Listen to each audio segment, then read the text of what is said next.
अस्सलाम वालेकुम, welcome back to our channel e learning.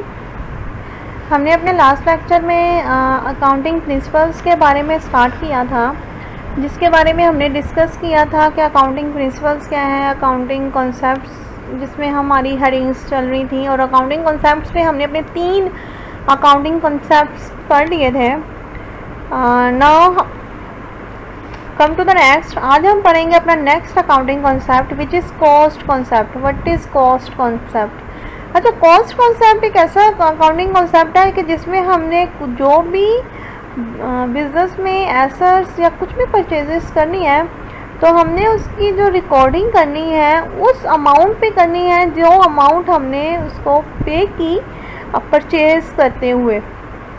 जो भी हमने कोई भी एसेट्स बिजनेस में हमने परचेज़ किया और वो हमने उस एसेट्स परचेज़ की करते हुए हमने जो अमाउंट दी, हमने उसी अमाउंट पे रिकॉर्ड मेंटेन करना है। और वो अमाउंट हम कहलाएंगे कि वो उसकी कॉस्ट थी जो हमने पे की। वाइल परचेजिंग एन एसेट, एक एसेट्स को परचेज करते हुए हमने वो अमाउंट पे की और उसी अमाउंट को हम लोग रिकॉर्ड करेंगे। हमने इसके अलावा कुछ और वैल्यूज़ भी होती हैं, like a book value, market value of an assets. तो हमने मार्केट वैल्यू और बुक वैल्यू एसेट की रिकॉर्ड नहीं करनी। हमारा पर्पस यही है कि हमने जितनी भी अमाउंट पे की कोई भी एसेट्स को परचेज करते हुए, हमने वही अमाउंट को रिकॉर्ड करना है। इसके अलावा बुक वैल्यू और मार्केट वैल्यू को रिकॉर्ड नहीं करना कि उस एसेट्स की बुक वैल्यू क्या है और मार्केट वैल्यू क्या है। So cost concept, the concept is closely related to going concern concept. According to this concept an assets is ordinary entered on the accounting record at the price paid to acquired it. के means के हमने एक जो amount पे की किसी भी assets को अक्वायर करने के लिए, and this cost is the basis for all subsequent accounting for the assets. और यही कॉस्ट हमारे पास बेस करती है। हमने अब आगे जितने भी फंक्शंस परफॉर्म करने हैं अकाउंटिंग में, इसी कॉस्ट के ऊपर हमने डेप्रिसिएशंस रिकॉर्ड करनी है। अब हमने इसी कॉस्ट के ऊपर if the business buy a building for ₹5 lakh, the assets would be recorded in the books of account at ₹5 lakh, even if its market value at that time may be ₹5,50,000. In a case a year later the market value of the assets came down to ₹4,50,000, it will ordinarily continue to be shown at ₹5 lakh and not at ₹4,50,000। Means के हमारे लिए एक बहुत ही simple सी बात है, हमने कभी भी एसेट्स की मार्केट वैल्यू और बुक वैल्यू को नहीं देखना। हमें ये देखना है कि हमने उस एसेट्स को परचेज करते हुए कितनी पेमेंट दी, हमने कितनी अमाउंट पे की, और वही हमारे पास कॉस्ट होगी और उसी कॉस्ट को हम लोग रिकॉर्ड करेंगे बहुत easily. The cost concept does not mean that the assets will always be shown at cost. It has been stated above the cost becomes the basis for all future accounting for the assets. It means that the assets is recorded at cost at the time and of purchase, but it may systematically be reduced on its value by charging depreciation. और इसका मतलब ये नहीं है कि वो cost भी अब हमारे पास चलती जाएगी हर साल नहीं। अब वो जो कॉस्ट है उस पर हमने कोई भी एसेट्स को परचेज़ किया, जो उसकी कॉस्ट है उसके ऊपर हमने डेप्रिसिएशन चार्ज किया, तो वो जो डेप्रिसिएशन हमने चार्ज किया तो उससे उसकी वो जो अमाउंट है वो कम हो गई। अब वो जो अमाउंट फॉर एग्जांपल हमने कोई एसेट्स परचेज़ किया 50,000 का और उसके ऊपर डेप्रिसिएशन चार्ज किया और हमारे वो 5,000 डेप्रिसिएशन था। अब वो 50,000 में से 5,000 लेस करेंगे तो हमारे पास क्या आ जाएगा, 45,000 ना। अब एसेट्स की ये 45,000 रुपीज़ होगी, वैल्यू होगी आफ्टर डेप्रिसिएशन। अब इस 45,000 रुपीज़ पे ही हम लोग नेक्स्ट ईयर जब डेप्रिसिएशन कैलकुलेट करेंगे तो इसमें से अमाउंट लेस करेंगे। सो वेरी इजीली कि हमारे पास ये नहीं है कि वो कॉस्ट हर पूरी for whole life of the business वही वैल्यू चलती रहेगी, नहीं, वो सिस्टमेटिकली रिड्यूस करती जाएगी, उसकी वैल्यू रिड्यूस करती जाएगी डेप्रिसिएशन में। तो कॉस्ट कॉन्सेप्ट क्या है कि हमने कोई भी अकाउंटिंग में जो भी हमने रिकॉर्ड मेंटेन करना है वो कॉस्ट के ऊपर करना है। Dual aspect concepts the economic resources और ड्यूल एस्पेक्ट कॉन्सेप्ट हमारे पास क्या है? ड्यूल एस्पेक्ट कॉन्सेप्ट हमारे पास ये है कि हमने कोई भी इवेंट है उसके दो इफेक्ट होते हैं।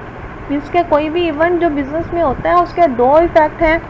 First one is on the assets side of the balance sheet and second one is the equities side of the balance sheet. Very easily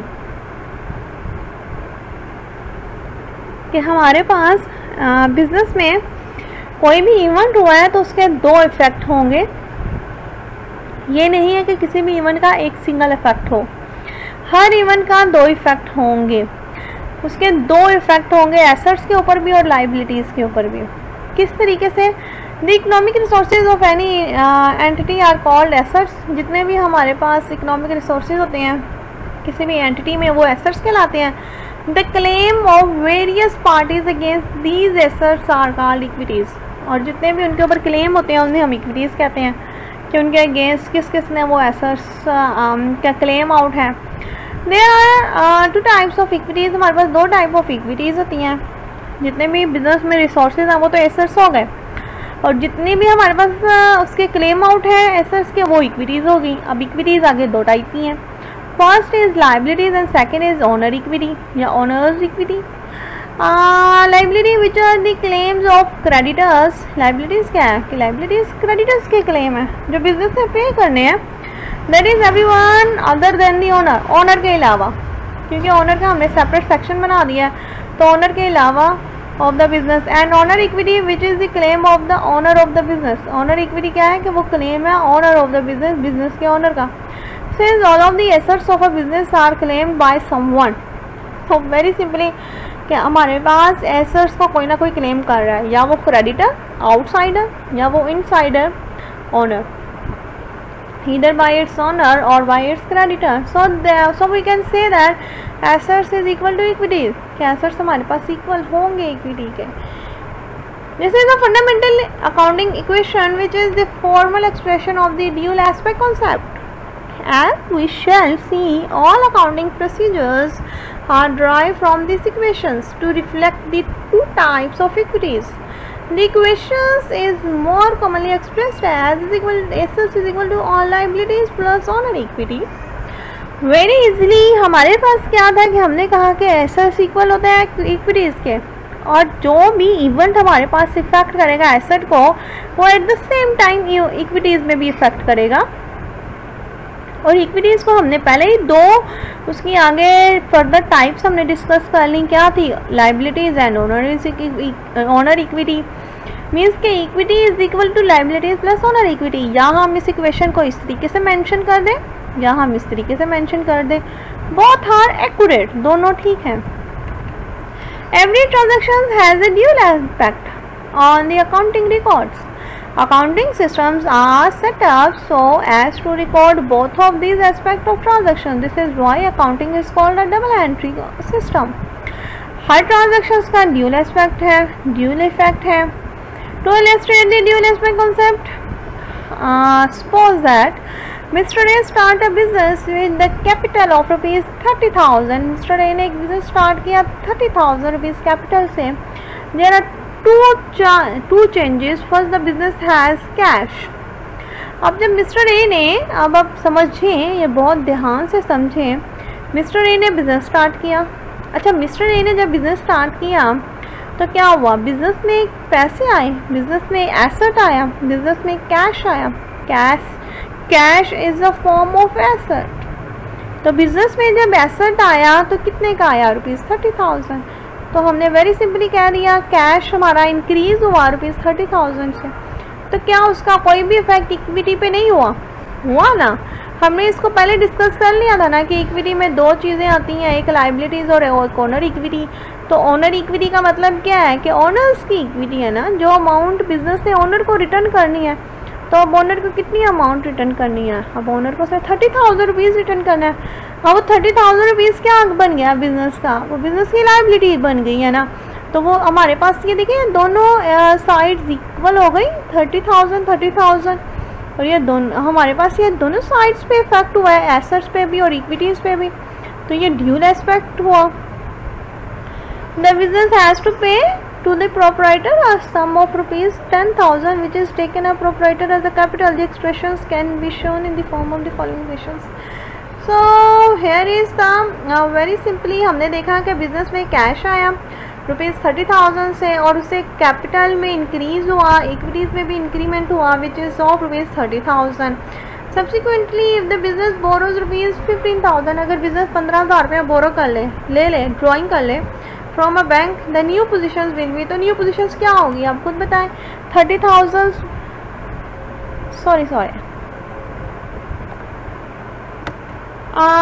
means के if a business borrows rupees 15,000 from a bank, अगर वो bank से भी 15,000 रुपये ले, किस लिए, क्या वो बिज़नेस में इन्वेस्ट करने के लिए, क्या उसने बिज़नेस में 15,000 रुपीज़ भी इन्वेस्ट करने हैं, तो अब क्या बिज़नेस में 15,000 रुपये और आ गया.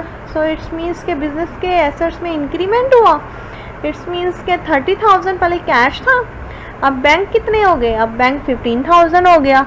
और फिर इज इक्वल टू अब बिजनेस ने कितने दो लोगों को वापस करने हैं पैसे.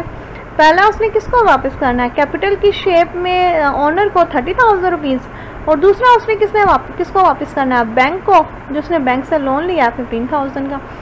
सो the term accounting equation is also use to denote the relationship of equities to assets. ये हमारे पास एक रिलेशनशिप है, किन किन के दरमियान है रिलेशनशिप, एसेट्स और इक्विटीज के दरमियान में.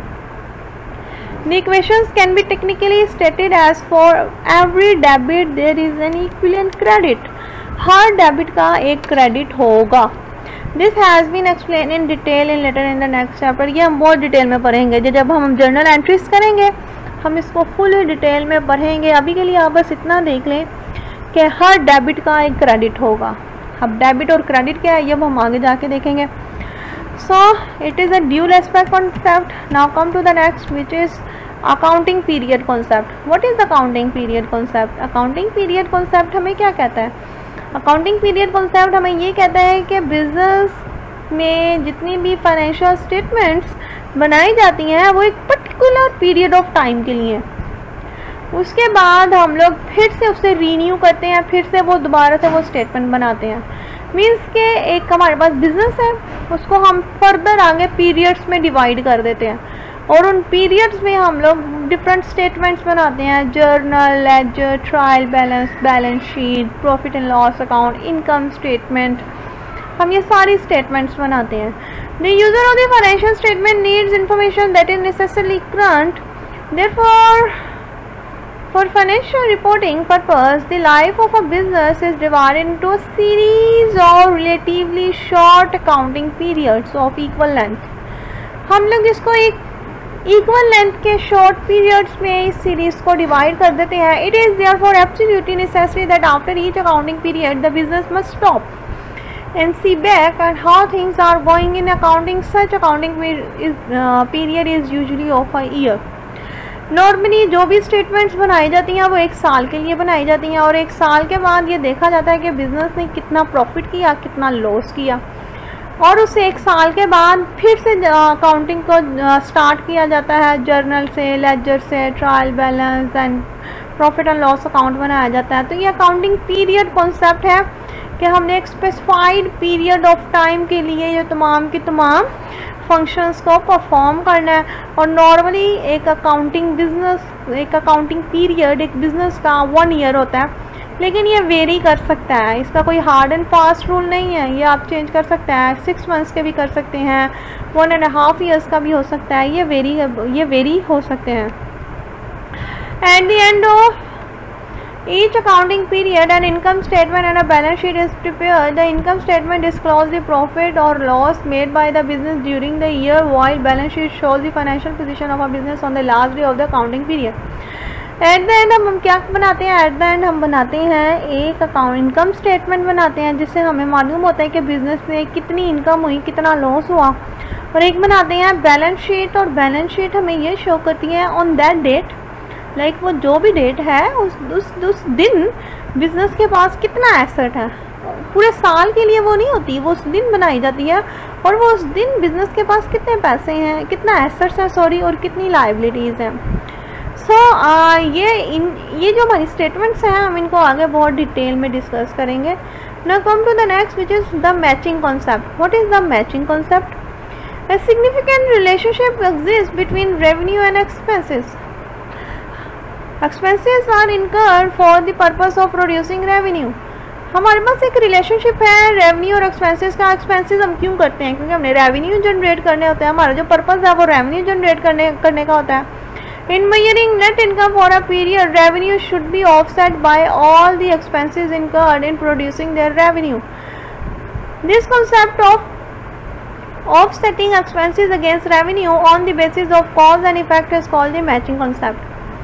नॉर्मली हम क्या करते हैं, जब भी हम लोग अपनी ऑर्गेनाइजेशन का ही नेट इनकम को कैलकुलेट करते हैं तो हम ये देखते हैं कि हमने कितना रेवेन्यू जनरेट किया और उसके अगेंस्ट हमने कितने एक्सपेंसेस हुए, और रेवेन्यू और एक्सपेंसेस को जब हम माइनस करते हैं तो हमारे पास नेट इनकम आ जाती है. अब वो जो नेट इनकम है ये हमारे पास कहाँ से आई है? ये हमारे पास रेवेन्यू और एक्सपेंसेस से आई है. तो हमें ये जाहिर हो रहा है कि रेवेन्यू और एक्सपेंसेस का एक रिलेशनशिप है. तो हमने क्या करना है, हमने अपने रेवेन्यू को उसके एक्सपेंस के अगेंस्ट मैच और मेजर करना है. सबसे पहले तो आप देख लें. अब जब हम इस प्रिंसिपल को देखते हैं ना तो इसका एक नाम है the matching concept. Matching concept means कि जो हमारे पास रेवेन्यू और एक्सपेंसेस हुए, हमने जो रेलिवेंट रेवेन्यू है उसको रेलिवेंट एक्सपेंस के साथ मैच करना है. मींस के जो हमारे पास रेवेन्यू हुआ जिस एक्सपेंस की वजह से उसके साथ ही मैच करना है ऑन द रेलिवेंट डेट, और हमने डेट भी हमारी वही रेलिवेंट हो. ये बिल्कुल ऐसे ही कि फॉर एग्जांपल हमने कोई सेल किया, हमें कोई रेवेन्यू आया फ्रॉम द सेल, तो हम देखेंगे कि उस सेल को करते हुए हमें कितना एक्सपेंस आया.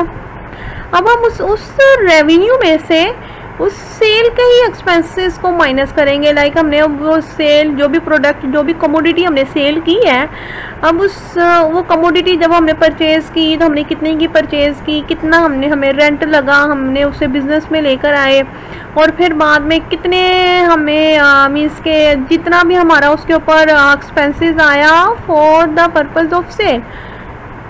तो हमने उससे रेलिवेंट ही हमने जो हमारा रेवेन्यू है उससे रेलिवेंट जो हमारा एक्सपेंस है हमने उसी को ही माइनस करना है.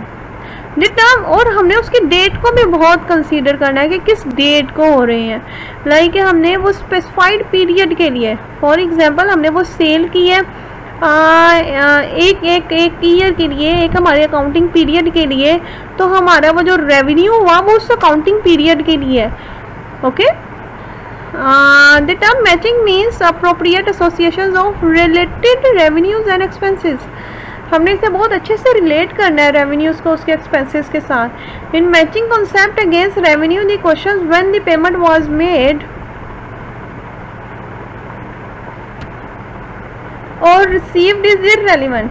For example, if a salesman is paid a commission in January 2001 for sale made by him in December 2000, according to this concept, commission expense should be offset against the sale of December 2000 because this expense is incurred for producing revenue is December 2000. On account of this concept, adjustments are made for all outstanding expenses, accrued revenues, prepaid expenses and unearned revenues etc. while preparing the final accounts are at the end of accounting period. Very simply इसमें भी यही कहा गया है कि हमने कोई भी अगर एक्सपेंसेस जो हमारे पास हैं वो हमारे पिछले साल के थे, या जो भी हमारे रेवेन्यूज़ थे वो हमारे पिछले साल के थे, उनकी हमने एक्सपेंसेस को भी पे करना था, या हमने वो रेवेन्यू अभी हमने वो रिसीव करने थे और वो हमारे पास नेक्स्ट ईयर आ गया और हमने अभी तक वो एक्सपेंसेस हमने पे नहीं किए, वो रेवेन्यू अभी तक हमने रिसीव नहीं किए या वो जनरेट नहीं हुए वो रेवेन्यूज़, तो हम लोग उसको ये नहीं कंसीडर करेंगे कि वो अब हमारे पास इस साल के एक्सपेंसेस हैं या वो हमारे पास इस साल के रेवेन्यूज़ हैं. नो, अब वो हमारे पास वो हमारे पिछले साल के रेवेन्यूज़ थे, वो हमारे पास हमारे पिछले साल के एक्सपेंसेस थे, हम उनको इन्हीं टर्म्स में इनके एक स्पेसिफाइड हम लोग उसकी एडजस्टमेंट करेंगे. और वो एडजस्टमेंट हम लोग किन टर्म्स में करेंगे, किन टर्मिनोलॉजीज़ में करेंगे, वो होंगे कि हमारे पास वो आउटस्टैंडिंग एक्सपेंसेस हैं, वो क्रूड रेवेन्यूज़ हैं, वो प्रीपेड एक्सपेंसेस हैं, हम लोग इन्हीं टर्मिनोलॉजीज़ में, या इन अनअर्न्ड रेवेन्यूज़ हैं, इन्हीं टर्मिनोलॉजीज़ में इन्हीं टर्मिनोलॉजीज़ में हम लोग क्या करेंगे, उनकी एडजस्टमेंट्स करेंगे। वो हमारे पास हमारे इस करंट ईयर्स के रेवेन्यूज़ और एक्सपेंसेस नहीं होंगे, वो हमारे पास अगर पिछले साल के एक्सपेंसेस थे तो वो पिछले साल के ही कंसीडर्ड किए जाएंगे। तो मैचिंग कॉन्सेप्ट के लिए हमने हर रेलिवेंट रेवेन्यू को उसके रेलिवेंट एक्सपेंस के साथ क्या करना है, मैच आउट करना है, और उनके रिलेशनशिप को देखते हुए हमने देखना है कि हमारे पास कितनी नेट इनकम हुई for the particular period of time, और वो पर्टिकुलर पीरियड ऑफ टाइम कितना होता है, वो 1 ईयर या इससे एक्सटेंड भी कर जाता है या इससे कम भी हो जाता है। So this is the matching concept. Now come to the next, which is the last concept is realization concept. What is realization concept? Realization concept means के हमारे पास जो रेवेन्यू हम लोग उस वक्त रिकॉर्ड करें जब वो हो जाए, एक्सपेंसेस हम लोग उस वक्त रिकॉर्ड करें जब वो हो जाए। हम लोग पहले नहीं ये रिकॉर्ड कर सकते हैं कि हमने इतना रेवेन्यू हमें फ्यूचर में होगा तो हम लोग पहले रिकॉर्ड कर दें कि मीन्स के हमें 10,000 रुपीज़ फ्यूचर में आएंगे। नो, हम लोग ये रिकॉर्ड कर सकते हैं कि हमने किसी को सेल की है क्रेडिट बेसिस पे ऑफ 10,000 रुपीज़, लेकिन हम ये नहीं कह सकते कि ये हमारा रेवेन्यू इतने का हुआ है। ओके, अगर हमारे पास वो रेवेन्यू हो जाए, हमारे पास वो एक्सपेंसेस हो जाए, हम लोग उसी वक्त इसको रिकॉर्ड करेंगे। According to this concept, revenue should be recognised at the time when goods are sold और services are render. Sale is considered to be made at the point when property in goods passes to the buyer, जब वो buyer से and he becomes legally liable to pay. जब वो हमने कर दिया, जब वो हमने सेल कर दी, जब हमारा रेवेन्यू हो गया, ऑल्दो वो हमने क्रेडिट बेसिस पे किया, लेकिन जब वो हमारा रेवेन्यू हो गया, ऐसे नहीं करेंगे कि हमारा ये रेवेन्यू होगा इन फ्यूचर तो हम लोग इसको अभी से रिकॉर्ड कर दें, नहीं ये 10,000 रुपीज़ हमारे बिजनेस में आएगा। नो, जब हमने सेल कर दी, जब हमने शिपमेंट भेज दी, जब वो बायर से सेलर हमने शिपमेंट भेज दी, तो रियलाइजेशन कॉन्सेप्ट मीन्स कि हमने अपने रेवेन्यूज़ और एक्सपेंसेस को तब रिकॉर्ड करना है जब वो हो जाए, which has been realized, to maintain the record of revenues when it has been rendered, when it has been occurred. The following example will help you to understand this point. Mr. A places an order to Mr. B. Mister A ने mister B को एक order दिया for supply of certain goods. अभी तो हमारे पास एक order आया, तो क्या हम उस ऑर्डर को लिख रहे हैं कि भाई हमारे पास मिस्टर ए ने 10,000 रुपीज़ का ऑर्डर दिया तो अब हम लिख लें कि हमें 10,000 का रेवेन्यू हो गया? नो वे, अभी तो सिर्फ हमारे पास एक ऑर्डर आया, तो अब हम क्यों रिकॉर्ड करेंगे? Mister B send goods to mister A, mister B ने मिस्टर ए को गुड्स सेंड कर दी 15 दिन बाद।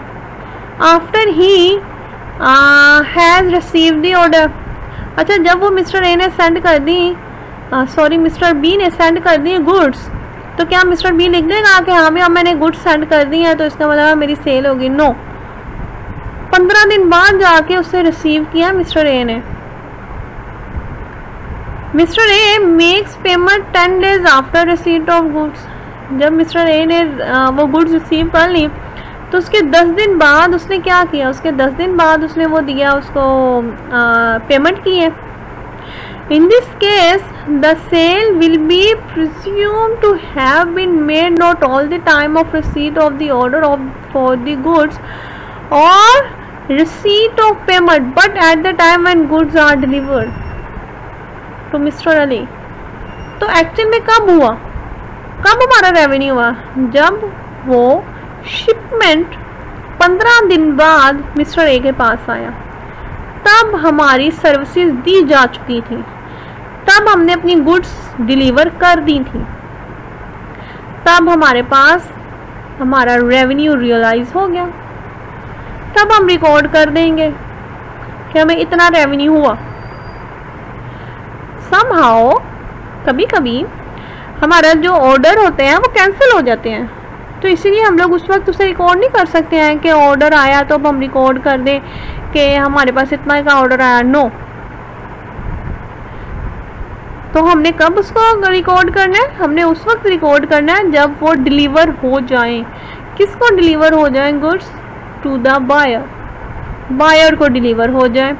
तो रियलाइजेशन कॉन्सेप्ट क्या कहते हैं कि revenue should be recognize at the time when goods are sold, revenue और सर्विसेज आर रेंडर्ड।